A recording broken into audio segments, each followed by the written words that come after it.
अस्सलामुअलैकुम फ्रेंड, क्या हाल है फ्रेंड? सब दोस्त उम्मीद करता हूँ ठीक ठाक होंगे। मैं मोहम्मद सलीम डिस्ट्रिक्ट लोधरा से भाईजान मैं इस वक्त पानी लगा रहा हूँ कपास को। तो ये देखें जी, हमारी कपास है।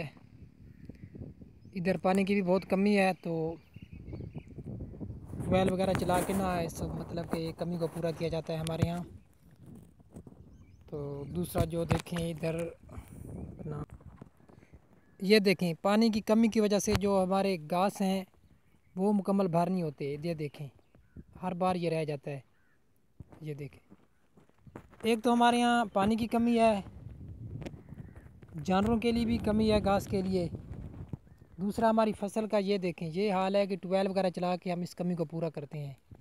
और तीसरा जो है, गवर्नमेंट ने जो हमारे साथ हाथ की हुआ है गरीब किसानों के साथ, अभी तक जो गंदा में हमने डीएपी खाद इस्तेमाल की थी उनके पैसे अभी तक नहीं पहुँचे हैं। ये देखें, और जो कपास की है वो तो फिर अल्लाह ही रहम करे, पता नहीं किसके फजलो करम पे छोड़ा गया है किसानों को गवर्नमेंट ने। तो तमाम दोस्तों से गुजारिश है कि वीडियो ज़्यादा से ज़्यादा शेयर करें ताकि ये किसी आला हुकाम तक पहुँचे और गरीबों को, जो गरीब किसान हैं उनको सब्सिडी दी जाए। किसान भाई जो परेशान हैं।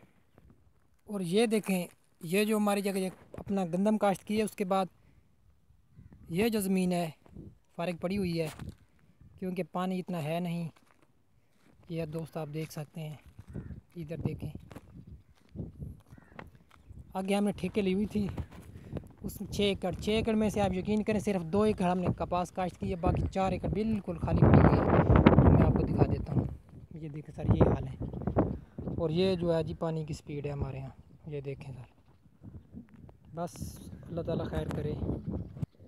गवर्नमेंट से मैं यही दरख्वास्त करता हूँ, या तो जल्द से जल्द सब्सिडी दी जाए, या फिर जो ये टोकन सिस्टम है ना, इससे खुदारा ख़त्म किया जाए ताकि किसान जो हैं ये नुकसान से बच सकें।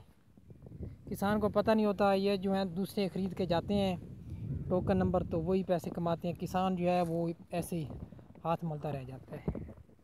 तमाम दोस्तों से गुजारिश है कि वीडियो को ज़्यादा से ज़्यादा शेयर करें।